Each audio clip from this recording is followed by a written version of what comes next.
या सर्वांच्या या ठिकाणी प्रेरणा देण्याचं किंवा त्यांच्याविषयी माहिती देण्याचं काम या शिक्षक वर्गाने केले, त्यांचे आभार मानतो. कारण एवढ्या चिमुकल्यांच्या मनामध्ये ही तो पुढे येऊन उभा राहून बोलायची हिंमत सुद्धा आणणं या ठिकाणी फार महत्वाचं आहे. आता सगळ्यांना वाटतंय बोलायला सगळ्यांनाच येतंय, परंतु हिथं बोलायचं म्हणल्यावर काय परिस्थिती असते ती आता आपण पाहिली. कोणाला पण न अडकता सगळ्यांनी या ठिकाणी चिमुकल्यांनी छान भाषणं केली. माझं तर म्हणणं एवढंच आहे की प्रत्येकाने महाराष्ट्रातल्या सर्व पालकांना मी विनंती करतो की कमीत कमी 5वी पर्यंत तरी आपल्या पाल्यांना जिल्हा परिषद प्राथमिक शाळेत घातलं पाहिजे. कारण आपण बघतोय परिस्थिती अशी झाली की एखाद्याने आपलं मुलगा इंग्लिश स्कूलमध्ये टाकलं की लगेच दुसरा, तर सगळ्यांकडे पैसा झालाय. त्यामुळे शिक्षण हे आता थोडक्यात बिझनेस झालाय. पैसा असला की माणूस इंग्लिश स्कूलला टाकतंय त्यांना. परंतु ही जी मुलं घडतात ना, कायद्याने सुद्धा नेम काढला की 4थी पर्यंत आपल्या मुलाला मराठी शाळेतच शिकवलं पाहिजे. हा कायद्याचा सुद्धा नियम आहे. कारण इंग्लिश स्कूल मधल्या विद्यार्थ्यांना मित्रांनो या ठिकाणी गणित वाचता येतंय परंतु समजत नाही. या मराठी शाळेतल्या विद्यार्थ्यांना गणित या ठिकाणी समजतंय आणि वाचता पण येते.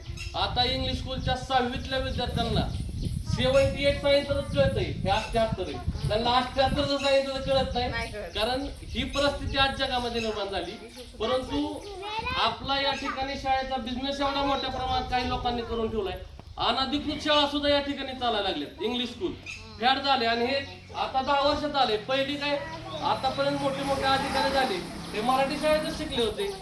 शिवरायांचे मावळे होते हे मराठीतूनच शिकले होते. परंतु जीवाला जीव देणारी माणसं तयार झाली हे सगळे मराठी शाळेमुळे झाले. मित्रांनो, तर मला सगळ्यांनाच एक सांगायचंय की आपण या देशासाठी आपल्याला काय लढाया करायची गरज नाही, रक्त वगैरे पाडायची गरज नाही. ते हुतात्म्यांनी केलंय, त्यांची आठवण म्हणून आपण या ठिकाणी आज स्वातंत्र्य दिन साजरा करत आहोत.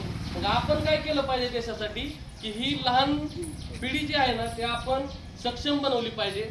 मराठीतून या ठिकाणी ज्ञानोबांनी सुद्धा माझ्या मराठीचे बोल कौतुके परी अमृतातेही पैदा जिंके ऐसे शरीर शिके मिळविन. हे 16व्या वर्षी ज्यांनी ज्ञानेश्वर दिली त्यांनी सुद्धा मराठी भाषेला प्राधान्य दिले. आपणही सर्व पालकांना विनंती करतो, सर्व महाराष्ट्रातील भारतातील तमाम पालकांना माझी विनंती आहे की आपल्या मुलाला किमान 4थी पर्यंत तरी मराठी शाळेमध्ये शिकवा. म्हणजे मराठी शाळा राहतील, टिकतील. आपल्या मातृभाषेचा मातृत्व भाषेचा या ठिकाणी प्रत्येकाला अभिमान असला पाहिजे. एवढंच बोलतो. आता सरांच्या तर शिक्षणाची पोचपावती तुम्ही सर्वांनी बघितलीच आहे. प्रत्येक मुलं या ठिकाणी न अडकता अगदी देशाच्या प्रत्येक हुतात्म्याबद्दल आदराने या ठिकाणी भाषण करत होता. हा देश स्वतंत्र होण्याकरता भगतसिंह, राजगुरू, सुखदेव असतील यांनी आपल्या प्राणाची आहुती दिली. हसत हसत फाशीचा स्वीकार केला. म्हणून या ठिकाणी आपण आता मोकळ्या आभाळाखाली या ठिकाणी भाषण करू शकतोय. हे त्यांचे या ठिकाणी आपल्यासाठी महत्वाचे उपकार आहेत त्यांचे आपल्यावरती.